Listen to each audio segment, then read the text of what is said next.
Okay, so yun, dapat mag-pet tour tayo katulad ng sabi ko sa last video, pero itong napansin ko kasi yung audio nung sa road, which is yun nga, naka-road tayo ito. Naka-ano kasi, napansin ko is naka stereo, and based on research, so stereo pag yung sa road is meron 2 channels.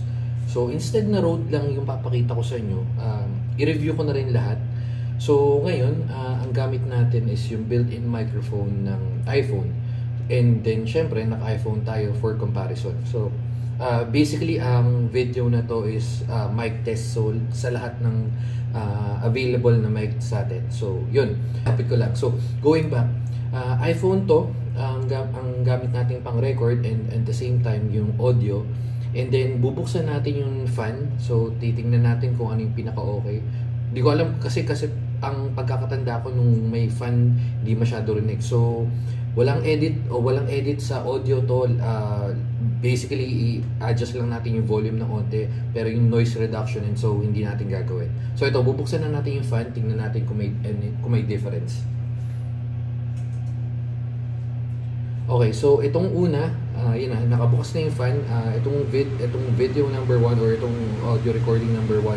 Again, built-in microphone ng iPhone sa iPhone to. Okay? So lipat tayo using yung headset ng iPhone. Yung usually nakasama.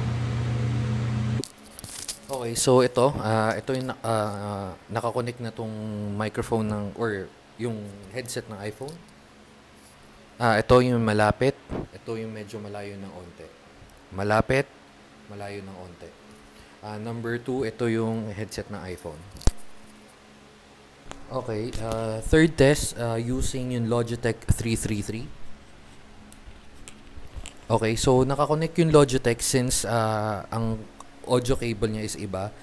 Ginamit natin yung Boya na K3, yung from lighting cable to audio jack. So yun yung nakakonect ngayon. Ito yung malapit, malayo, malapit, malayo. Ito yung test number 3. And testing. Okay, so ano na tayo? Fourth and fifth test. Ito naman using yung ROG Strix. ROG Strix Go 2.4. Pagkakatanda ko, itong model na to. So, ang nakakonect to using yung Boya na K3 pa rin. And then ito yung kable, yung pinakita natin kanina. Going to the headset. Hindi natin ma-connect yung wireless kasi, well, pwede naman sa computer, pero for the sake na pare-parehas yung pinagtetestingan using iPhone. iPhone 13 Pro Max to. And then, yun nga. So, ito using yung may mic. Ito yung may malapit. Ito nakamalayo.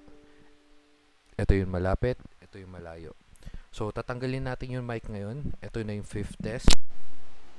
Yan. So, nakatanggal yung mic. Ito yung fifth test. Hindi natin ma-testing yung malapit at malayo kasi nakakabit sa atin yung headset. Okay? So, next tayo. And itong sixth test, kulang na yung kamay natin. Medyo marami. Okay, so itong sixth test is yung Boya na mic. Yung dati natin ginagamit and padalas natin ginagamit.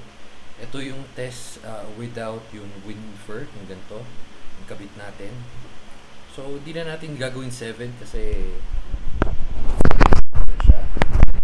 yeah. Okay, so nakakabit yung pang tanggal ng wind o kung meron man matatanggal.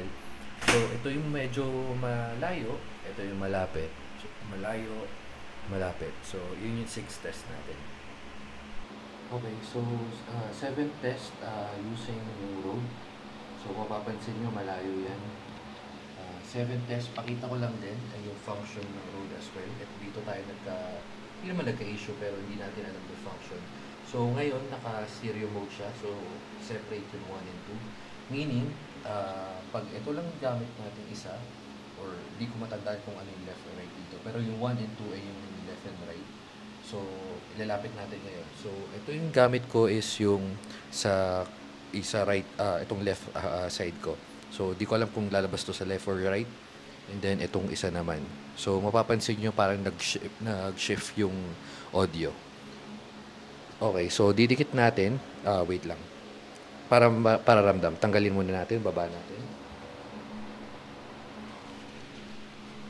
And then, ngayon, isa lang yung gamit natin mic para ma-switch natin. Pero papakita ko kung paano mag-toggle nung mono and stereo or yung tinatawag nilang merge tsaka split.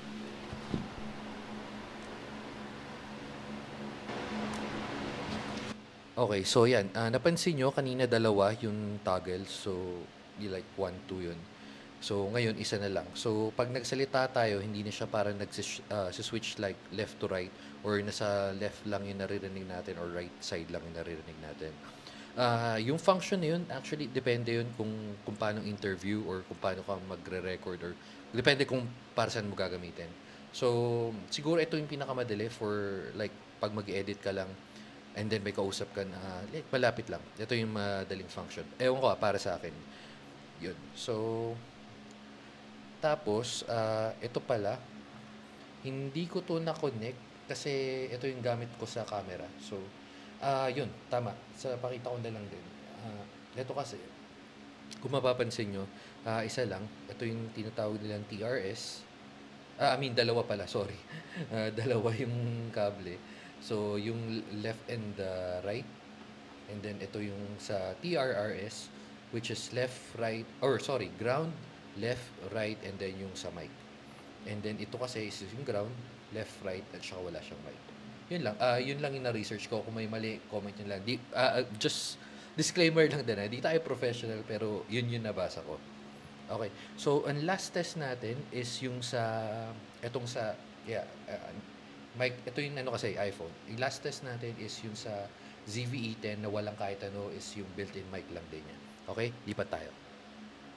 Okay, so ito naman yun sa Sony ZV-E10 using built-in mic. Napapansin nyo, kinonect ko lang yung Rode na wireless na receiver para test na rin natin since nandito na yun, di ba?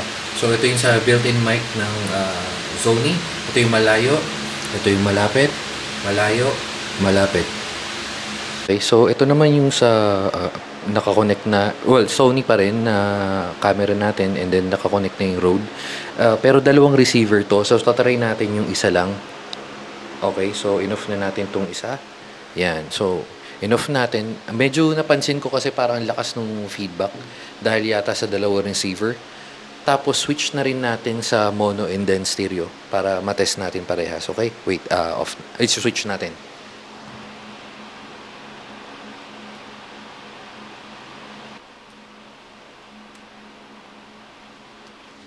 So, yan.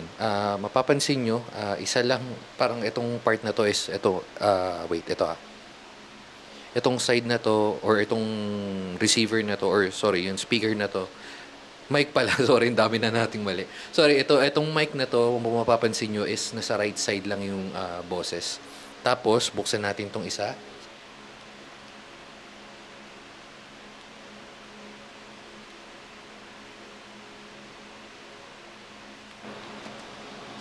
Okay, so ito yung right pa rin and then itong hawak natin, ito yung gagamitin natin para mapunta sa left. Okay, so ito, nag-switch na tayo. Ito na yung sa left side. Ito yung number 1. So again, ito yung naka-separate tayo, yung naka-stereo. I-connect ulit natin or i-switch natin sa mono. Try muna natin dalawang magkatabi. Yan, pag dalawang magkatabi, para ka lang naririnig ng left and right na audio, di ba? Pero balik natin sa mono.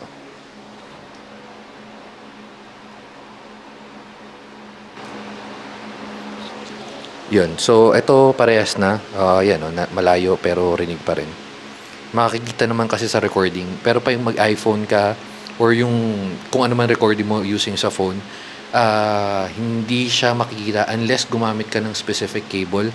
Na-check natin yun kasi itong ganito. Yung mga gantong klaseng cable is analog. So, pag gumamit ka nung wala tayo, yung USB-C, from USB-C papuntang Lightning. So, ang mangyayari, parang itong Lightning mo, diretso na papunta sa audio ng receiver, which is parang ganito. Pero hindi to, ito kasi yung mic to, mapupunta dito sa Rode diretso. So, magiging digital to digital. Kasi yung pag gumagamit pa tayo ng ganito, itong mga gantong klaseng cable. So, digital, magta-transform ng analog, and then back to digital. Sobrang minimal naman ng noise. Again, basing it lang on experience. So, very minimal lang yung noise. Pero yun nga. So, kung medyo ano tayo sa OC tayo sa ganun, yun. Yung SC19 tsaka yung SC15 ng Rode, yun yung nire-recommend nila. Okay, wait lang, may nakalimutan lang tayo. So, ito yung HyperX na mic natin. Yan, may pwede mount sa ilalim, and then yung USB-C. So, ito yung isa sa mga OG nating gamit, pero hindi natin siya matetesting sa iPhone or sa Sony na camera kasi USB-C siya yung connection, and then wala siyang power. Yun, so nire-record natin to sa PC. Okay, so yun lang. Sige, bye-bye.